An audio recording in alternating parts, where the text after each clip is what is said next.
Occasion ఏదైనా location ఎక్కడైనా తెలుగువారి వేడుక అంటే ఆలివ్ మిఠాయి ఉండాల్సిందే. మిఠాయి అంటే ఆలివ్. సౌత్ ఆఫ్రికా పైన టీమిండియా టెస్ట్ సిరీస్ హోమ్ గ్రౌండ్‌లో ఓడిపోయిన తర్వాత, టీమ్ కోచ్ గంభీర్ పైన ఇప్పుడు విమర్శలు వస్తున్నటువంటి సందర్భం సోషల్ మీడియాలో. గంభీర్ తీసుకున్న నిర్ణయాలు, లేకుంటే గంభీర్ అక్కడ ప్లేయర్ల పైన వాళ్ళు చెప్తున్నటువంటి ఇన్‌స్ట్రక్షన్స్ ఇవన్నిటి పైన కూడా ప్రశ్నలు ఉత్పన్నమవుతున్నాయి. అలాగే మొన్న ప్రెస్ మీట్‌లో మాట్లాడిన తర్వాత గంభీర్ భవితవ్యం ఏంటనేటువంటి ప్రశ్న కూడా ఉత్పన్నమైంది. అసలు ఉంటారా కోచ్‌గా లేరా అనేటువంటి ప్రశ్న కూడా వచ్చింది. నిజంగా అలాంటి పరిస్థితి ఉందా? పూర్తిగా మనం మాట్లాడదాం. కోచ్ గంభీర్‌కి సంబంధించి ఎలాంటి నిర్ణయాలు ఉండబోతున్నాయి. మనతో పాటు స్పోర్ట్స్ అనలిస్ట్, కామెంటేటర్ రాకేష్ గారు జాయిన్ అవుతున్నారు. రాకేష్ గారు నమస్తే అండి. నమస్తే సాయి. సో, రాకేష్ గారు, గంభీర్ పైన ఇప్పుడు తీవ్రమైనటువంటి విమర్శలు వస్తున్నాయి కోచ్‌గా. ఎందుకంటే కోహ్లీ విషయంలో అంతకుముందు నాకు చిన్న చిన్న వివాదాలు కూడా ఇప్పుడు అభిమానులకు మరింత ఆజ్యం పోసినట్టు కనపడుతుంది ఈ యొక్క ఓటమి తర్వాత. సో, గంభీర్ పేలవ ప్రదర్శన ఏమైనా ఉందంటారా ఈ టెస్ట్ ఓటమిలో? డెఫినెట్ గా యాజ్ ఎ కోచ్ గంభీర్ బాధ్యత కూడా ఉంటది. కేవలం మనము ప్లేయర్స్ ని మాత్రమే నిందించడానికి కూడా ఉండదు. ఎందుకంటే గంభీర్ ఫస్ట్ టెస్ట్ మ్యాచ్ తర్వాత ఓడిపోయిన తర్వాత కూడా అదే చెప్పాడు. కోల్కతాలో మేము అడిగిన వికెట్ ఇచ్చారు, అన్ని రకాలుగా మాకు కావాల్సిన ఫెసిలిటీస్ ని ప్రొవైడ్ చేశారు, మ్యాచ్ ఓడిపోయింది, ఈ మ్యాచ్ ఓడిపోవడానికి మొదటి బాధ్యత నేనే తీసుకుంటానని గంభీర్ చెప్పాడు. ఎస్, గంభీర్ ట్రాన్స్పరెన్సీ లేదంటే తన నిజాయితీని మనం ఎక్కడ శంకించడానికి లేదు. కాకపోతే గంభీర్ తీసుకునే నిర్ణయాలు మన తెలుగులో అంటాను కదా, ఒంటెద్దు పోకడలు అంటారు కదా, ఒక ఇట్లా షార్ప్ గా కేవలం తను నమ్మింది మాత్రమే కరెక్ట్ అనే విధంగా పోతున్నాడా అన్న క్వశ్చన్స్ రేజ్ అవుతుంటాయి. ఇవన్నీ కూడా మనకు రిజల్ట్స్ వల్లనే మనం ఇలా మాట్లాడుకోవాల్సి వస్తుంది. ఎందుకంటే కొన్నిసార్లు చూసాం మనము, రీసెంట్ గా జరిగిన ఏషియా కప్ ఎస్ గెలిచింది, అక్కడ కూడా లాస్ట్ మ్యాచ్ లో అప్పటి వరకు టోర్నమెంట్ లో ఆడని రింకు సింగ్ ని తీసుకురావడం, ఎందుకంటే ఆ మ్యాచ్ లో శివన్ దుబేతో కొత్త బాల్ తో బౌలింగ్ చేయించడం, ఇవన్నీ కూడా మ్యాచ్ జరుగుతున్నంతసేపు గంభీర్ మీద విమర్శలు వచ్చాయి. మ్యాచ్ గెలిచిన తర్వాత అదంతా మర్చిపోయారు. సో గంభీర్ ఎలా అంటే ఒక కత్తికి రెండు వైపులా పదనున్నట్లాగా తను తీసుకునే నిర్ణయాలు కొన్నిసార్లు ఎక్స్ట్రీమ్ గా చాలా పర్ఫెక్ట్ గా వర్కౌట్ అవుతున్నాయి, కొన్నిసార్లు అది కంప్లీట్ గా డ్రాస్టికల్ గా, ఎందుకంటే కోల్కతా టెస్ట్ లో చాలా ఘోరంగా ఓడిపోయినాం, గౌహాటీ టెస్ట్ లో 400 పైచులకు పలుగుతో ఓడిపోవడంతో గంభీర్ మీద విమర్శలు వస్తున్నాయి. అండ్ మోర్ ఇంపార్టెంట్లీ ఖచ్చితంగా ఇది ఒక ఇండివిజువల్ ని టార్గెట్ చేయడం అనేది కాదు. ఎందుకంటే ఇది ఇండియన్ క్రికెట్ అంటే వరల్డ్ లో మన ఇండియన్ క్రికెట్ కి ఎంత క్రేజ్ ఉంది, ఇండియన్ క్రికెట్ వల్ల ఎన్ని దేశాల క్రికెట్ కి ఫైనాన్షియల్ గా వాళ్ళు మనకు ఓన్లీ ఇండియాకే కాదు, ఇండియా బెటర్ గా ఆడడం వల్ల అన్ని రకాలుగా కూడా డామినేట్ చేస్తున్నాం, ఐసీసీనే డామినేట్ చేస్తున్నాం. So Indian cricket especially test format లో డౌన్ ఫాల్ కాకుండా ఉండాలి అని అంటే ఖచ్చితంగా గంభీర్ మీద ఏదో ఒక నిర్ణయం తీసుకునే విధంగానే ఉంటది. మరి బీసీసీ ఎలాంటి నిర్ణయం తీసుకుంటుంది, లేదంటే కొన్ని సందర్భాల్లో మీరు చూడండి సెలెక్షన్ విషయంలో కూడా చాలా ఐ డోంట్ నో ఎట్లా చెప్పాలో కూడా అర్థం అవ్వట్లేదు. మీరు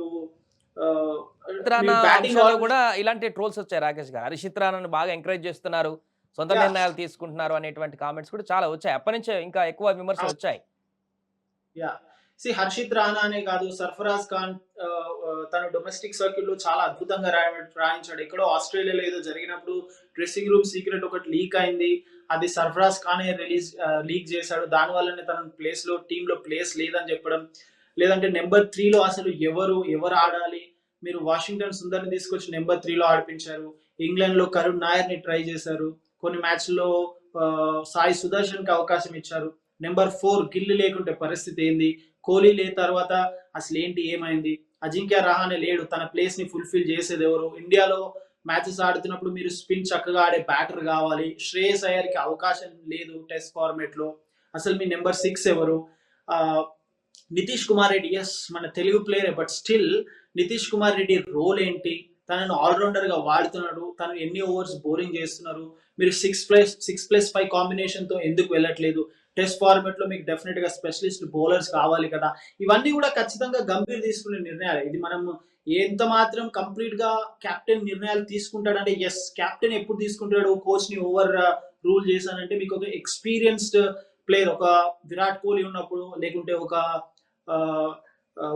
సౌరవ్ గంగూలీ లేదంటే ఎంఎస్ ధోని లాంటి ప్లేయర్స్ వాళ్ళంతా ప్రూవెన్ ప్లేయర్స్. ఇప్పుడు చూస్తే Shubman Gill very new, England series లోనే తను కెప్టెన్సీ బాధ్యతలు తీసుకున్న టెస్ట్ ఫార్మాట్, తను వెళ్ళి గంభీర్ తో లేదు నాకు ఈ ప్లేయర్ కావాలి, లేదు ఖచ్చితంగా నేను ఇద్దరిని తీసుకుంటాను, గంభీర్ తో వాదన కూర్చోలేడు. He has to listen to Gambhir also. So I think ఇక్కడ టీమ్ సెలెక్షన్ విషయంలో స్పెషల్లీ ప్లేయింగ్ 11 లో మాత్రం ఖచ్చితంగా గంభీర్‌దే మెజారిటీ ఆఫ్ ద నిర్ణయం ఉంది కాబట్టి ఈ టెస్ట్ సిరీస్ ఓడిపోవడంలో ఖచ్చితంగా majority of the blame Gambhir తీసుకోవాల్సిందే. తను కూడా తీసుకుంటున్నా అంటున్నాడు. జస్ట్ బ్లేమ్ తీసుకోవడం వల్లే సరిపోతుందా? మనకు మిస్టేక్ జరిగింది. ఇండియా ఓడిపోయింది. ఇప్పుడు 2027 డబ్ల్యూటీసీ ఫైనల్ కి ఇండియా రీచ్ అవ్వడానికి పరిస్థితులు చాలా క్లిష్టంగా మారాయి. లాస్ట్ డబ్ల్యూటీసీ ఫైనల్ కి క్వాలిఫై అవ్వలేదు. టెస్ట్ ఫార్మాట్ లో ఇండియా డౌన్ ఫాల్ ఎక్కువగా జరుగుతుంది. శ్రీలంకతో ఓడిపోయినాం, ఇప్పుడు సౌత్ ఆఫ్రికాతో ఓడిపోయినాం. సో ఇవన్నీ చూస్తే I think there should be a strong decision to be taken by BCCI. And అలాగే ఇప్పుడు మీరన్నట్టుగానే గంభీర్ ప్లేయర్ల పైన కొంత ప్రెజర్ అంటే ఆటకు సంబంధించే అతను కూడా ఆశించేది వీళ్ళ దగ్గర నుంచి గేమే. కానీ ఆ పరిస్థితుల్లో ఆ ఆటగాళ్ళ పైన చేస్తున్నటువంటి ప్రెజర్ అనేది వారి యొక్క ఇండివిజువాలిటీని అంటే వారి సొంత ఆలోచనని దెబ్బతీసి ఆ కాన్సంట్రేషన్‌ని పోగొట్టడం కారణంగానే ఆట కూడా కిందికి ఫాల్ అవుతుందనేటువంటి ఒక ప్రశ్న కూడా ఉత్పన్నమవుతుంది. ఇలా చూడొచ్చంటారా? జనరలీ కొన్నిసార్లు ఏమవుతుందంటే మీరు ఇంటర్నేషనల్ క్రికెట్ కి టీమ్ కి కోచింగ్ చేస్తున్నప్పుడు మీరు యాజ్ ఎ కోచ్ మీరు అక్కడ వెళ్ళి ఆ ప్లేయర్స్ ని వాళ్ళ చేతి పట్టుకొని బ్యాట్ పట్టుకొని ఆడిపించడము, లేదంటే ఇలా బౌలింగ్ చేయాలని చెప్పడం ఏముండదు. వాళ్ళు ఆల్రెడీ స్కిల్ఫుల్ ప్లేయర్స్ కాబట్టి నేషనల్ టీమ్ కి సెలెక్ట్ అయ్యారు. ఏదైనా చిన్న చిన్న మైనర్ మిస్టేక్స్ ఉంటే రెక్టిఫై చేయడానికి అవకాశం ఉంటుంది. బట్ ఎక్కువగా coach role, specially head coach role ఏంటంటే ప్లేయర్స్ ని మెంటల్ గా సిద్ధం చేయడం, ఆ కండిషన్స్ కి తగ్గట్టు ఏ ప్లేయర్ ని సెలెక్ట్ చేయాలి, ఏ ప్లేయర్ ని ఎక్కడ ఆడిపించాలి, అక్కడ గెలవాలంటే ఎలాంటి టాక్టికల్ డిసిషన్స్ తీసుకోవాలి, కోచ్, ప్లేయర్ అండ్ మిగతా టీం సభ్యులందరితో సఖ్యత ఎలా మెయింటైన్ చేయాలి, వాళ్ళందరినీ ఒక పాజిటివ్ అట్మాస్ఫియర్ లో ఎలా మెయింటైన్ చేయాలి. మనం సింగిల్ వర్డ్ లో చెప్పాలంటే man management. So as a coach మీకు అట్లాంటి హైయెస్ట్ లెవెల్లో ఉండేది మ్యాన్ మేనేజ్మెంట్ స్కిల్స్. ఈ మ్యాన్ మేనేజ్మెంట్ స్కిల్స్ లో I think we should rate Ravi Shastri as the best coach ఇండియాకి ఇప్పటి వరకు. నన్ను అడిగితే మాత్రం I will rate Ravi Shastri. But Gambhir విషయంలో అది ఉందా లేదా అంటే ఎస్, డెఫినెట్ గా ప్లేయర్స్ కొంచెం బిడియంతో ఉంటారు. ఎందుకంటే మీరు చాలా మంది ప్లేయర్స్ ని చూస్తే యంగ్ ప్లేయర్స్ ఉన్నారు, సీనియర్ ప్లేయర్స్ ఎవరు లేరు. అశ్విన్ లేడు, రోహిత్ లేడు, కోహ్లీ లేడు, అజింక్య లేడు, పుజారా లేడు, చాలా మంది లేరు. సీనియర్ ప్లేయర్స్ అంటే మీకు పెద్దగా ఎక్స్పీరియన్స్ సీనియర్ ప్లేయర్స్ ఈ ఫార్మాట్ లో, టెస్ట్ ఫార్మాట్ లో టీమిండియాలో కనిపిస్తుంది మీకు రవీంద్ర జడేజా, జస్ప్రీత్ బుమ్రా, ఆ తర్వాత మొహమ్మద్ సిరాజ్, కేఎల్ రాహుల్. మిగతా వాళ్ళంతా కొత్త ప్లేయర్స్ లాగా. మీరు జైస్వాల్ని తీసుకోండి, లేదా శుభ్మన్ గిల్ ని తీసుకోండి, నితీష్ కుమార్ రెడ్డిని తీసుకోండి, కుల్దీప్ యాదవ్ కి అసలు తనకి ప్లేసే ఉండట్లేదు. తను ఒక 6, 7, 8 సంవత్సరాల నుంచి టీమిండియాతో ట్రావెల్ అవుతున్నాడు. తను చూస్తే బిలో 20 మ్యాచెస్ ఆడాడు.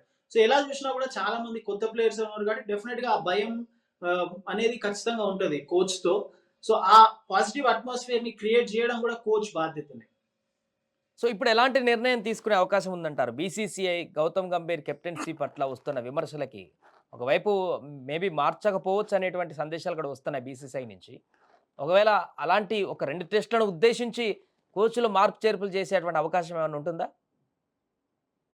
మనం ఇప్పుడు ఈ టెస్ట్ సిరీస్ తర్వాత ఇండియా మళ్ళా ఆడే టెస్ట్ సిరీస్ కి ఆల్మోస్ట్ 6-7 మంత్స్ గ్యాప్ ఉంది. ఎందుకంటే దీని తర్వాత సౌత్ ఆఫ్రికాతో ఓడిఐస్ ఆడుతున్నాం, ఆ తర్వాత న్యూజిలాండ్ తో ఆడుతున్నాం, ఆ తర్వాత T20 వరల్డ్ కప్ ఉంది, ఆ తర్వాత ఐపీఎల్ ఉంది. సో 6-7 మంత్స్ ఆఫ్ గ్యాప్ ఉంది. ఆ లోపు చాలా మంది మర్చిపోతారు. కంప్లీట్ గా ఈ టెస్ట్ ఫార్మాట్ పక్కన జరిగిపోతుంది. దీని గురించి ఆలోచించే వాళ్ళు ఉండరు, దీని గురించి మాట్లాడే వాళ్ళు ఉండరు.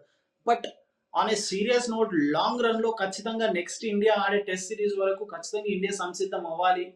ఎలా ఆడితే బెటర్‌గా ఉంటుంది, ఏ ప్లేయర్‌ని తీసుకోవాలి, టెస్ట్ ఫార్మాట్‌కి స్పెషలిస్ట్ టీమ్‌ని తీసుకోవాలా, లేదంటే టెస్ట్ ఫార్మాట్‌కి స్పెషలైజ్డ్ కోచ్‌ని తీసుకోవాలా, ఇవన్నీ కూడా BCCI core committee and selection committee లేదంటే వీళ్ళంతా కూడా తీసుకోవాల్సిన నిర్ణయాలు. బట్ మనకు తెలిసిందే ఇండియన్ క్రికెట్‌లో అన్నిటికి సమాధానాలు దొరకవు. అన్నిటికి క్వెషన్స్ అయితే ఉంటాయి. ఆ క్వెషన్స్ రేజ్ అవుతూ ఉంటాయి. క్వెషన్స్ డిస్కషన్ పాయింట్స్‌గా ఉంటాయి. కానీ ప్రతి ఒక్క దానికి సమాధానం దొరకదు. ఆ సమాధానం దొరకాలంటే వెయిట్ చేయాల్సిందే టైం. మళ్ళీ నెక్స్ట్ టెస్ట్ సిరీస్ వచ్చేంత వరకు వెయిట్ చేయాల్సింది. ఇప్పుడు ఏంటంటే ఇండియా ఓడిపోయింది కాబట్టి అందరు గరం గరం మీద ఉన్నారు కాబట్టి డిస్కషన్స్ జరుగుతున్నాయి. బట్ ఇందాక మీరు అంటున్నట్టు ఐ డోంట్ థింక్ గంభీర్ ని పక్కన పెట్టేసి వేరే కోచ్ ని తీసుకురావడము, లేకుంటే గంభీర్ ని సాక్ చేసి వేరే వాళ్ళని తీసుకొచ్చి పెట్టడం అనేది జరగకపోవచ్చు. అంత ఈజీగా జరగదు. ఇండియన్ టీమ్ లో ఒక్కొక్క ఫార్మాట్ కి ఒక్కొక్క కోచ్ ని పెట్టడం ఐ డోంట్ థింక్ సో ఇండియాలో అది పాసిబుల్ అవుతుందని అయితే అనిపించట్లేదు. రైట్. థ్యాంక్ యూ రాకేష్ గారు. సో మొత్తానికి అది 2-0తో సౌత్ ఆఫ్రికా పైన టీమిండియా టెస్ట్ ఓడిపోయిన తర్వాత తీవ్రమైన విమర్శలు వస్తున్నాయి. ముఖ్యంగా గౌతమ్ గంభీర్ కోచ్ అతని పైన కూడా వస్తున్నాయి. అంటే ప్లేయర్‌లకి ఫ్రీడమ్ ఇవ్వట్లేదనా, లేకుంటే తీసుకునే నిర్ణయాల కారణంగా అయినా కొంతవరకు ఇబ్బంది వచ్చిందంటే సెటిల్డ్ ప్లేయర్‌లను కూడా ఒక ప్లేస్‌లో సెటిల్ చేయకపోవడం అనేటువంటి రకరకాల కారణాల చేత గంభీర్ పైన కూడా కామెంట్లు వస్తున్నటువంటి పరిస్థితి, విమర్శలు వస్తున్నటువంటి పరిస్థితి ఉంది. చూడాలి మరి దీన్ని ఎలా ఓవర్‌కమ్ చేస్తూ వచ్చేటువంటి సీరీస్‌లను ఎలా సంసిద్ధంగా టీమిండియాను రెడీ చేస్తారనేది.